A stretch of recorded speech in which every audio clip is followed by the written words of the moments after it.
Good morning, everyone. All right, it's Tuesday. So, today I'm going to talk about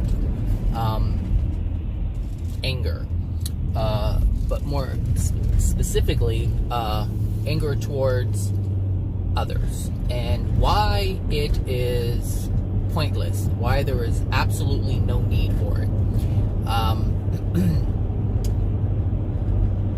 So, at some point in our lives, someone has done something to us that caused us pain, whether it's physical or emotional. And if it's physical, then a natural byproduct of that is having an emotional injury from that painful physical experience. And if we hold on to this anger, it really prevents us from moving forward. It prevents ourselves from experiencing the best life that we can possibly create for ourselves. And holding on to this anger, holding on to this rage, it becomes part of our creative force. And we don't hurt or harm others by doing this. We can if they don't see what they've done, if they don't acknowledge what they've done, and they feel that you're casting them out or blocking them out or ignoring them. Yes, and they can feel pain, but it's only because they're not able to see what they've done and the harm that they've caused you. But the thing is, we tend to want to harm people because we feel that they got away with it.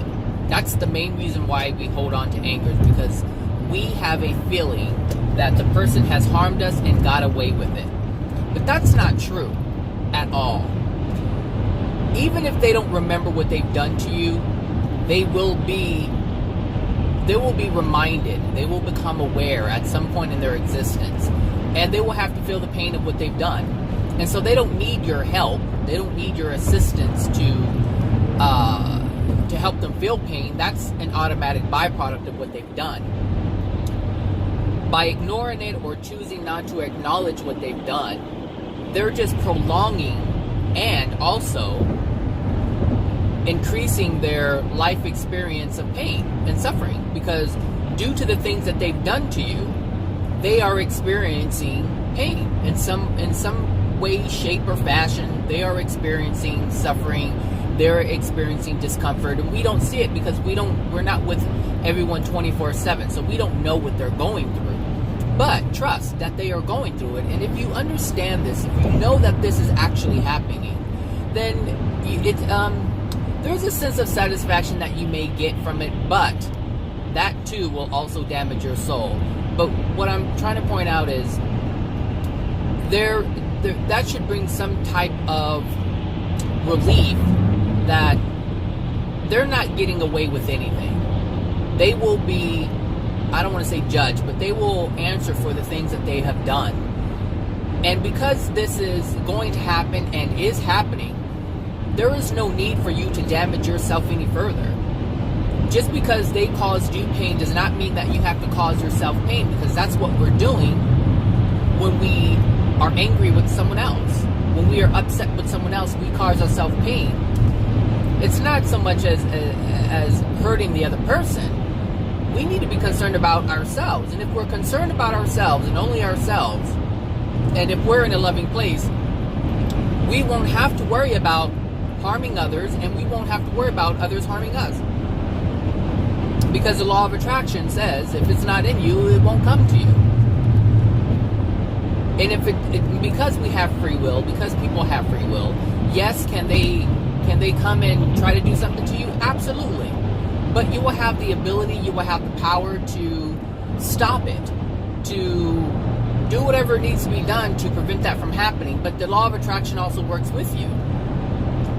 You see, things that happen to us, it's all because of the soul. It's always the soul. I'm never going to not say that, because it is the creation of every experience that we have. Whether you're raped, you're molested, you're beaten, you're cheated on, you're constantly lied to, you're taken advantage of. All this has to do with your soul. But you have to understand where the stuff in your soul comes from. It's not that, oh, you're just this fresh, clean soul and all this bad shit happens to you. No.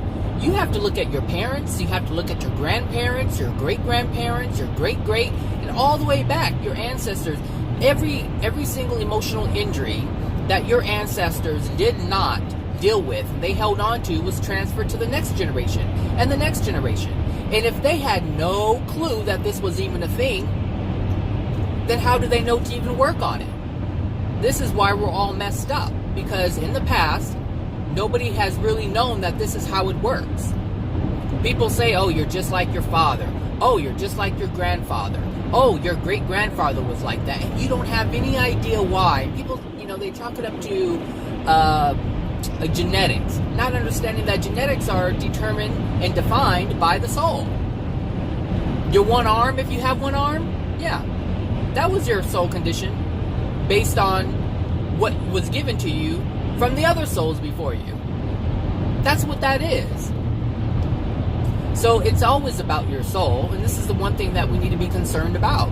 We need to be concerned about the soul and the soul only. Everything else falls into place. I've been doing some research on certain health things, and there are certain things out there that take pain away, and they reverse certain things, and people believe it's a cure, but that's not change. Like I said in the last video, or the video before, that's not changing the cause. It's altering the physical, but it's not changing the soul condition. The soul condition that made the physical to what it was before you took the supplement to reverse whatever the soul did. That doesn't change what's happening in your spirit body. Whatever damages in your spirit body is what's showing up in your physical body. So if you take some kind of herb or some kind of pill or medicine or drink some kind of tea or tonic or elixir or whatever it is that you're doing, you're only affecting the physical body. You're not affecting the spirit body, and you're definitely not affecting the soul that caused the spirit body and the physical body to be in the degradation that it's in. I'm looking at this hydrogen water, or hydrogen gas infused in hydrogen water, or inhalation. And there are some miraculous results from this stuff. And, I'm like, wow, that's amazing. People are being, healed and actually cured, but it's only in the physical body. It's only in the physical body. And, I was like, these people have to be careful, because that means that whatever they were doing to cause themselves to live in a way to cause all this damage within their body, whether it's cancer or arthritis or joint pain or migraines or bladder this and liver that and heart this and stomach this and whatever. Your soul condition created all of that. And if you're taking this hydrogen or this pill or this whatever you're taking, and it takes it away and it reverses it, it doesn't mean that your soul has changed. It doesn't mean that the toxicity within the soul, meaning the emotional injuries, have been removed. It just means the physical body has been improved. And we can improve the physical body all we want to while we're here. But that doesn't change it doesn't change how we're going to feel when we pass. That's not going to change where we reside in the spirit world. The soul is in charge of everything. And if this is not your main concern, then you're going to regret it when you get there and you finally see exactly what I'm talking about. Look, I'm sure anyone who's listening to this knows what regret is. You know what it is. And you have to ask yourself, do you like it? No. Regret can be avoided. Regret can be avoided big time. People regret eating whatever they've eaten to get themselves in a bad state. People regret treating people in a certain way to put them in a bad state. They regret it. Oh, man, I regret that. And all regret means is that they wish they would have made a different decision. That's all regret is. I wish I would have made a different choice. That's all that means. So, ask yourself, which choice do you want to make now? Do you want to say, man, I wish I would have made a better choice or a different choice? Or do you want to say, I'm going to make the right choice now so I don't have any regrets? The choice is yours. Everything is a choice, free will choice. So you have to decide. You have to decide for yourself what you want to experience now and what you want to experience later. Because we have the power to experience something in the now moment that will affect the later moment. Whatever we do today is going to be a result experience later.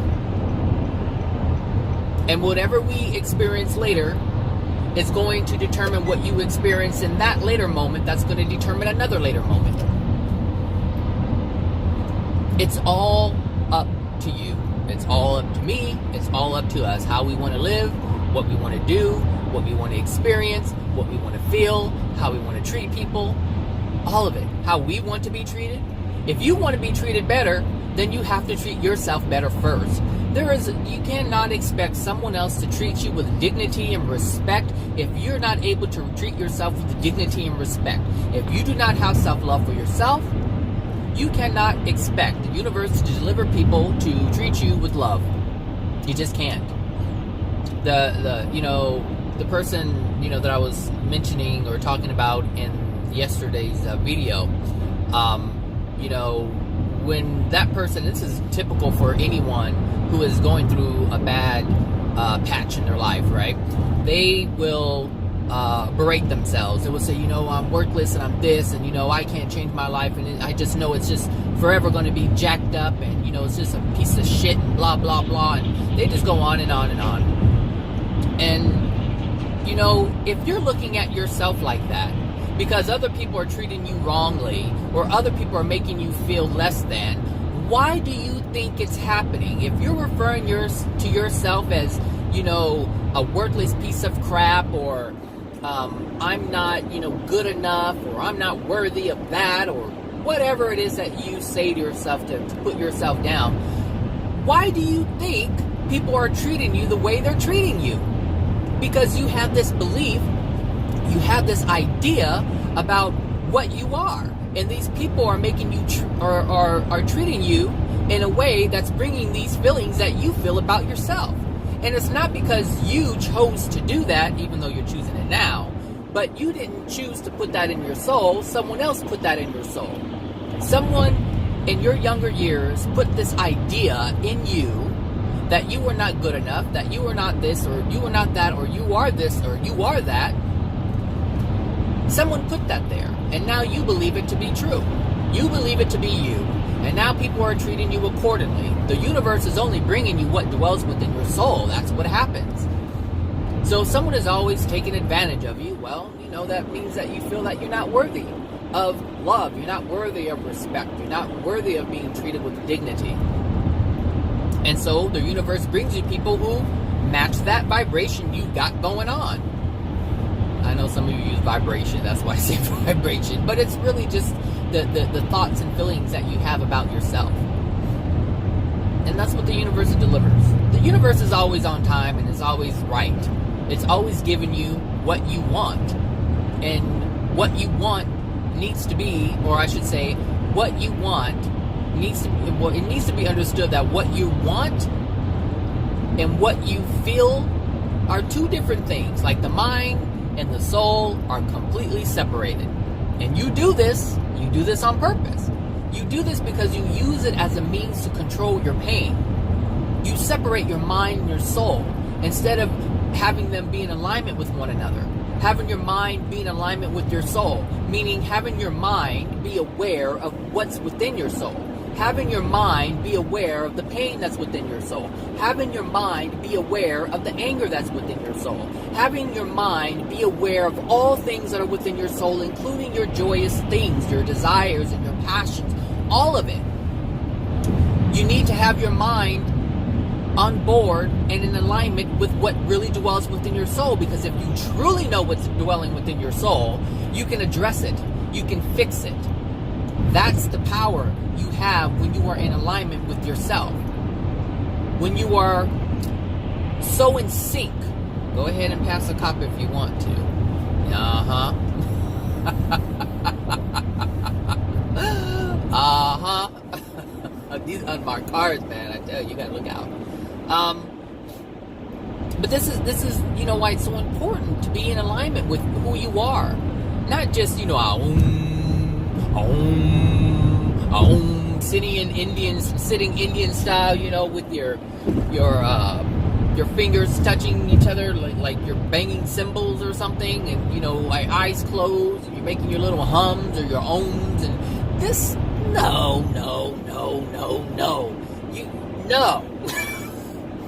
You can do this if you want to.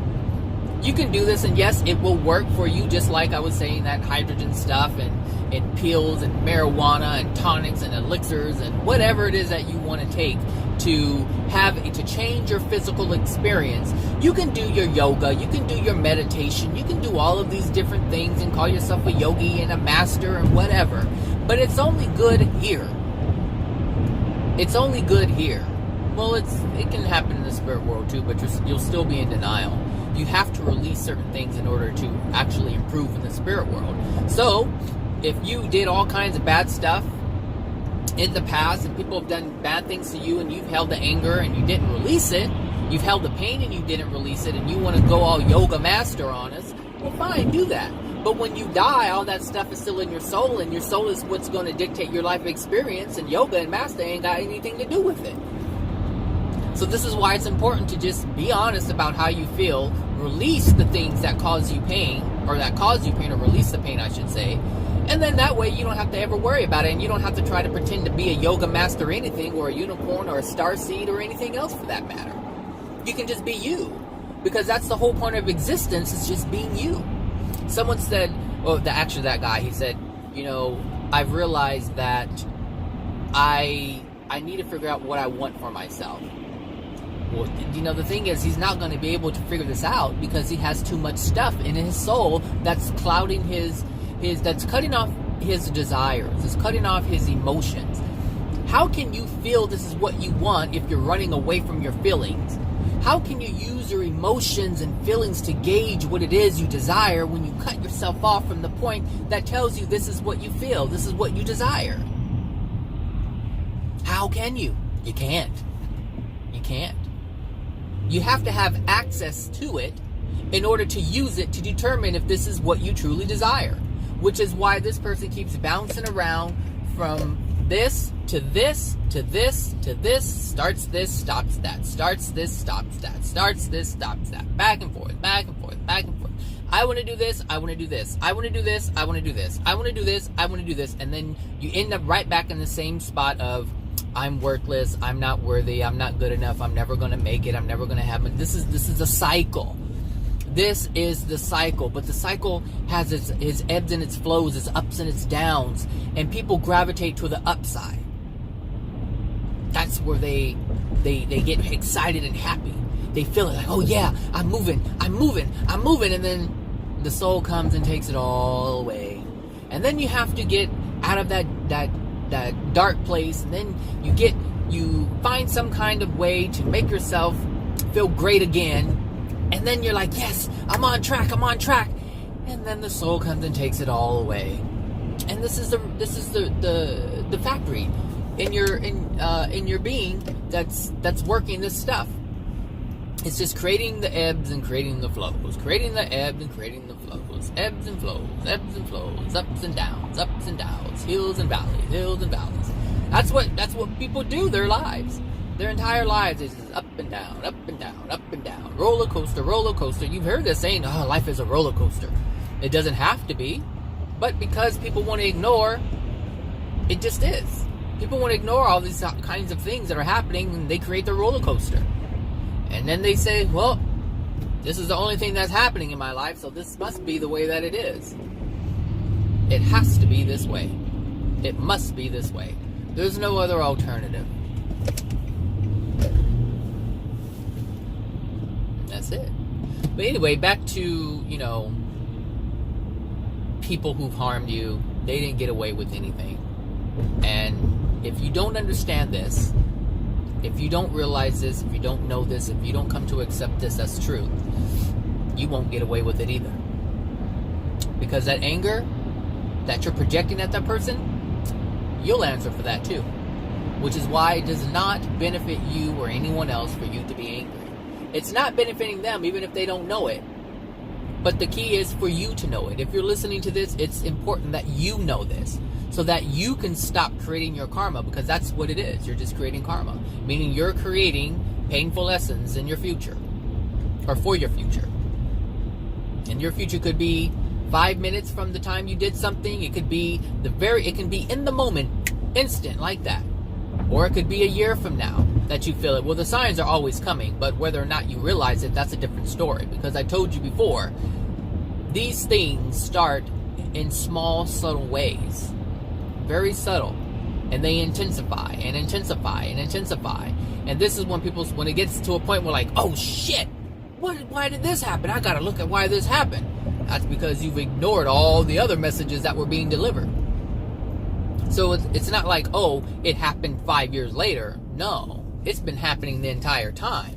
You've just been ignoring it. You've just been accepting the pain or the experiences as whatever you've been accepting it as. Perhaps you say it's coincidence. Perhaps you say it's chance. Whatever you call it. Some people call it all kinds of things. It doesn't matter what you call it, but the lesson is still the same. The lesson is still the same. It's still being delivered by the universe. And so it's up to us to see it. And it's easier to see it if you're aware. Like the things that I'm talking about, the perspective that I'm coming from, that means you can see the smallest of things right away. And that means that you will get the lesson. That means you don't have to experience as much pain, because you are taking an act, or you are you're playing an active role in trying to improve yourself, and trying to better understand and better or become a better person, to purge the things that you are doing that are unloving to you, yourself, and others. Like if you're actively doing this, then you can see it early on. You can see it to the point where it doesn't even have to happen to you. You can see it in someone else's experience. The universe will put you, this is why yesterday I was talking about, the universe will put you in certain places to see certain things. And if you're in there, in that space, in that moment, at that moment, in that time, that was for you to see for a reason. And that's the universe saying, here, look, I'm going to allow you to see this early on so you don't have to experience pain. You can use the pain of others to learn your lesson. Because most of the things that we do, we're not aware of. But if you have this mentality, this desire to be more loving, because this is really what it is. It's not about doing better because you're supposed to do better. Those people generally fail at that. Like they can do good for a little bit, but they end up doing it again because it's not accepted. It's not realized on a soul level. But if it's on a soul level, if you have a true desire to become more loving, to become a more desirable person to be around, that's more in alignment with love, that's more in harmony with love. If you're able to do this, you're able to see it much quicker. And you don't even have to experience the pain. You can look at someone else, do something to someone else and say, you know what? I saw myself doing that at one time.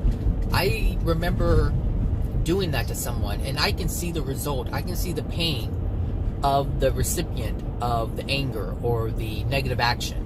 You can see it, and you'll feel it. You'll feel the sorrow, and you're like, I made a mistake. I apologize. I'm so sorry. I don't want to be that person, and I'm so sorry I did that. And sometimes what you do is you'll call somebody up, or you'll seek them out, and you'll apologize if that's what you feel you need to do, if you really truly feel that. And it's not about apologizing because you'll be forgiven. No. It has to be a heartfelt desire. It has to be a soul desire. It can't just be, you're supposed to forgive and you're supposed to repent or whatever. Like, some people believe this. Some people go to church, they're in religions, and the Bible says do this, and so people do it without even having their soul in it, without having any kind of heartfelt desire to do it, without any meaning. The intent is really just to be looked at by God in a good way. Like, that's why people do things when they go to church, which is why you have a bunch of evil church people going and walking around on the planet, because they're just doing it because they feel they're supposed to do it. But they don't really feel it in their heart. They're not really sorry. They may utter the words, but that's all they're doing is just uttering words. There's no meaning behind it. They're not putting themselves behind it. They're just saying it, and it means nothing. So this is why, if you have a heartfelt desire to become a more loving person, and you have to understand what that really is. You have to understand what being a loving person is. It's not just saying, oh, I want to be more loving, I gotta apologize for all the bad things I did. It doesn't work that way. It sounds good, but it doesn't work that way. It certainly doesn't work that way. So, if you have a desire to be different, if you have a desire to be more loving, truly loving, I guess you have to figure out what that is. I mean, I've talked about it. I've alluded to it in just about every single video that I've ever made. So if you hear my videos, then you're getting an idea of what that really is. Even if it's loving yourself. Loving yourself. You gotta love yourself first. You have to. And when you start doing that, trust me, you automatically change. I know. I didn't start. My desire to be more loving and more in harmony with love wasn't about treating other people better. It was really about treating myself better. And the natural byproduct of that was treating people better. Realizing the things that I've done. Because I wanted to treat myself better. Because I understood that I was treating people badly because I was treating myself badly. And I didn't realize that. I had no idea I was even doing this. And this is why it's important to really understand what that is, because most people are doing it and they don't even know. If I'm hating someone, then I'm treating myself unlovingly. Why? Because I'm hurting myself. I'm creating karma for myself. I'm holding anger within myself. I'm holding tension within myself. I'm holding stress within myself. That stress causes stress within the body. Stress within the body turns into disease. It's sickness and illness and all these different things. So, yeah, I'm not loving myself. So I had to stop. Part of it is actually taking others into consideration. Meaning, if I stop having anger and stress within my body, that means other people are going to be affected by this because I'm not projecting the anger at them. Meaning, if I stop projecting anger at them, I won't have stress in my body. If I stop trying to control other people, I stop having stress in my body. If I stop yelling at people, I stop having stress in my body. So if my goal is to have a better body, then if my goal is to have a better being overall, soul-wise and physically, then that means I have to take everyone into consideration. But first, it's myself. Because if you love yourself, you automatically love others.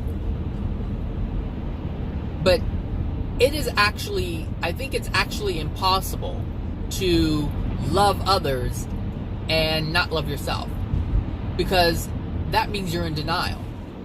That means you're putting on a facade and you're acting a certain way with other people and you're neglecting yourself, and that's not loving. So how can you possibly be loving? It's absolutely impossible. You have to love yourself first in order to even love anyone. Doing things for someone isn't loving anyone. You can do it for all kinds of reasons. You can do it because you want to get something in return. Oh, sure, I'll watch your kids so you can do this and do that, but you're looking for something in return. You see? Loving actions don't mean love. It doesn't even mean you care. You could just be caring about yourself. And if you're caring just about yourself, that means you're not caring at all, because you don't understand the damage that you're doing on a soul level. To be so selfish. What is that doing to your soul, to be selfish? To do something for someone to get something in return, that's being selfish. And you have no idea how that's degrading your soul. Oh, it does. It does. This is why you have to just love yourself first. Focus on yourself. It doesn't matter what anybody has. It doesn't matter what anybody does. 10, yeah. It just doesn't matter. What you have to do is take a step back, which is why I did not make videos for over the few weeks during Christmas time, because I needed to take a step back.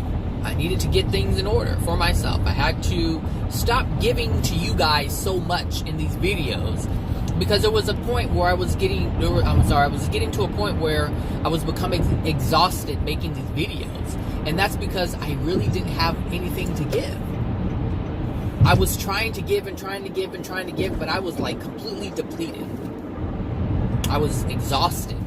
And it felt like I had to do these videos. And I was like, you know what, I need to stop. And I did. I stopped and I took time out for myself and I did the things that I wanted to do. And well, mainly because I didn't go to work. So for like 3 weeks I didn't go to work. So I really didn't, you know, it would have been more pressure to make a video because, as you see, I make my videos on my way to work because I have free time. But on my vacation, oh, that would have been so stressful. I was like, no, I can't do that. But I had to take time out for myself and actually do things that I enjoyed, and I did. I did all kinds of things that I enjoyed. Yeah, it was great. So take time out for yourself. You know, get yourself in order. You know, oftentimes we try to improve ourselves and we get sidetracked because we look at other people. When we look at other people as markers of success, you know, to improve myself, I need to do that, because we look at other people. This is a problem. We look at other people and what they're doing, whether you're listening to me, whether you're listening to a motivational speaker, any of these people that you listen to, gurus, I don't know, celebrities, if you look to these people as markers or benchmarks for improvement, you're on the wrong path. You are on the wrong path. We never measure ourselves to anyone else. My measurement for success is not against anyone else. It's against myself. It's what I truly desire. So when that guy said, you know, I need to figure out what I want to do with my life, it's like, well, you know, let me do this. Some people believe they have a purpose. They're like, what is my purpose? What is it? What am I here to do? You're here to do whatever you want to do. You were given the free will to do whatever it is you want to do. You were given gifts, you were given abilities you were just given these things, and you can use them in any way you choose. Any way you choose. For instance, a scientist can be given this gift of just enjoying science. Like that's their thing, and they love it. And they can use it to assist or destroy. That's what they can do. So the person who invented the hydrogen bomb, they were given gifts, and they used their free will to... I don't know why. I need to stop coming this way. They used their free will to use their abilities and gifts in a way that was destructive. So there isn't any one way for you to live or one thing for you to do. Most people get trapped in these careers and it's not even what their passion is. So you can't use someone else as a measure. Like if you don't want to go to school and going to school isn't your thing, then you don't have to do it. But if you're trying to achieve what someone else is trying to achieve, and going to school requires that, then that means you have to go. But if that's not what you really want to do, then don't do it. You have to do what you want to do. And you have to figure that out. And the thing is, and like I said with the guy, if you're not in tune with yourself, if your mind is not in tune with your soul, you're going to have a hard time figuring out what this is that you truly desire. Like this person, he said at one point, he was like, I love, you know, walking in the trails and the forest and the hills and being out in nature. I'm like, okay, well then do something with that. Well, no, because I had suggested, hey, if this is truly what you desire, then go out and become some kind of guide. And, you know, you'll be in the forest every day. You'll be out in the woods every day. You'll be teaching people and helping people understand and educating. Well, no, because I really don't like people. And I'm like, all right, then, hey, what can I, is this it? Yeah. Like, what else can I say?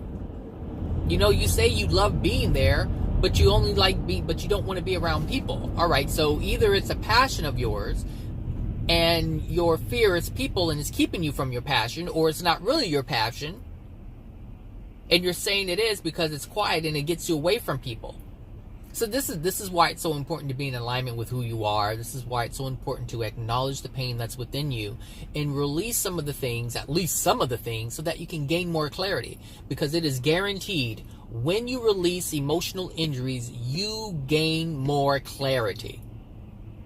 It's a natural byproduct of releasing, because the natural state of existence is well-being, is clarity, is happiness, is joy. That is a natural state of existence, because that is the natural state that the Creator has created everything in. The Creator has created everything to be or to operate in love. And the byproduct of love is clarity, is well-being, is health, is joy, is happiness. It's all of these things. That is a natural state of existence for all things. All things. So when you get rid of something that's hindering that, you gain more clarity. You gain, it's like you move the teeter-totter. Teeter-totter. You move the teeter-totter a bit. You move it more to this place of homeostasis, of balance. And the balance is harmony. The balance is well-being. What in the world? I don't know. What? Are you serious? You did not just cross over like that. That's crazy. These people, they tripping. That was crazy. How are you gonna do that? So you folks in a rush. Look, I'm in the hood. I am in the hood. And folks do stuff like that a lot out here. So yeah, the natural state of existence is well-being. And so you'll get clarity. Just a little bit.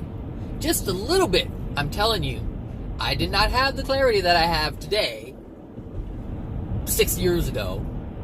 5 years ago, I didn't even have a year ago, I didn't even have the clarity that I have today. Each year, each time I release something, each time I acknowledge something, I change my view, I change my perspective. Each time I do this, I gain more clarity. And it's amazing. And in the beginning, you can feel it. Now I've kind of leveled out a little bit because I've just kind of taken a step back. In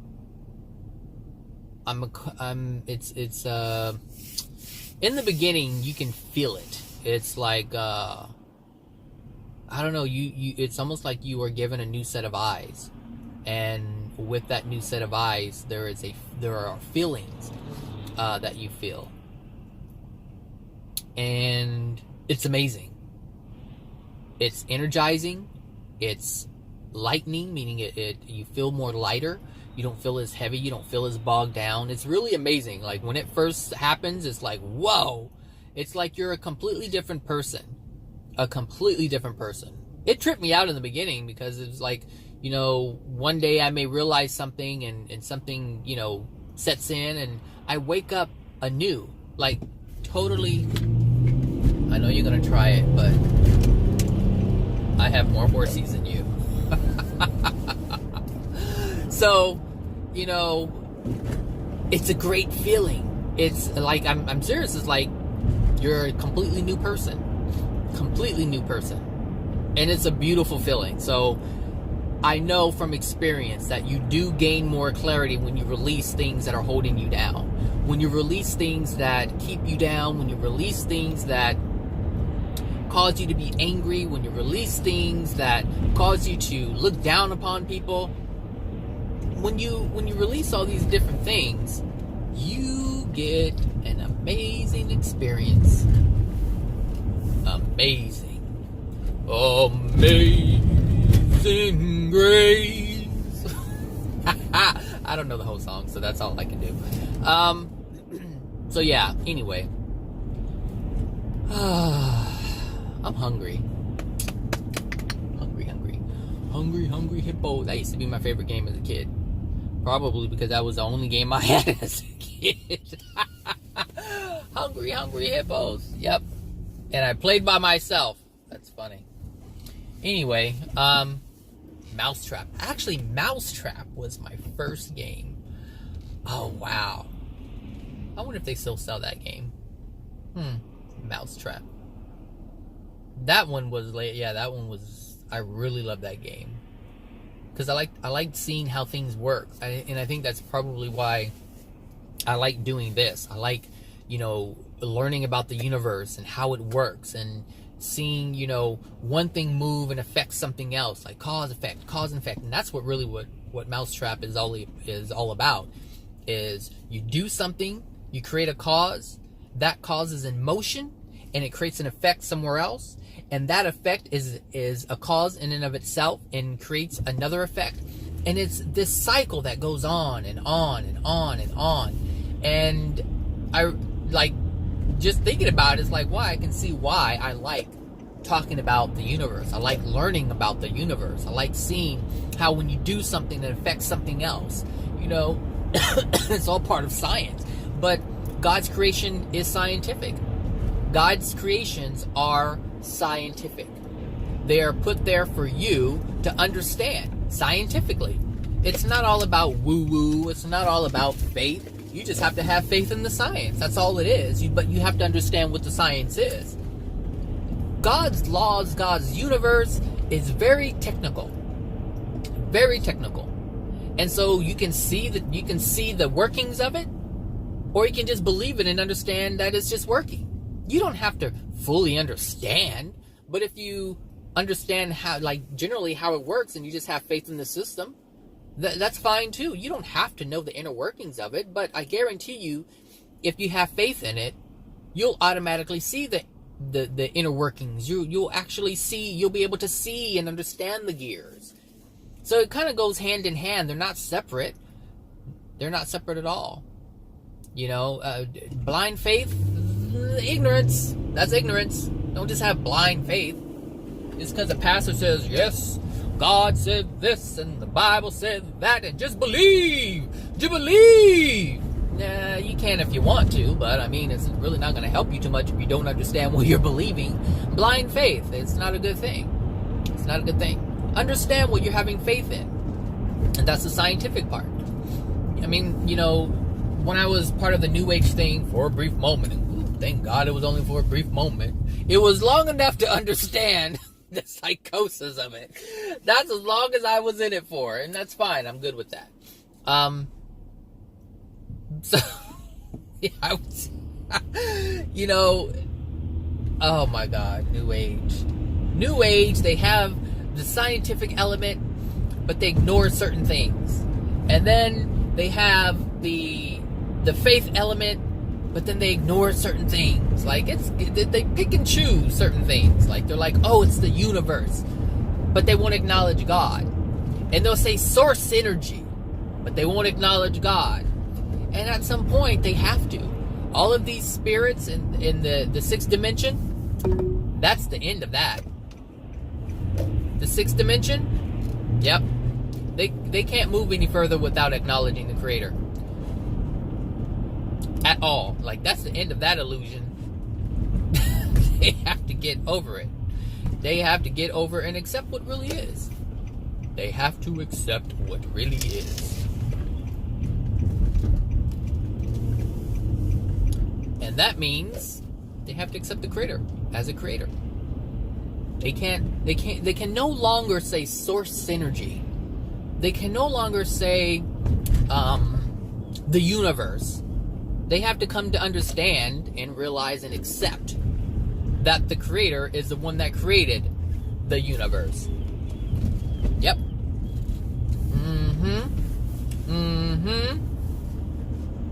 So, for those of you who already understand that there is a Creator, that there is a being that people refer to as God or Jehovah, whatever, and then there's that too.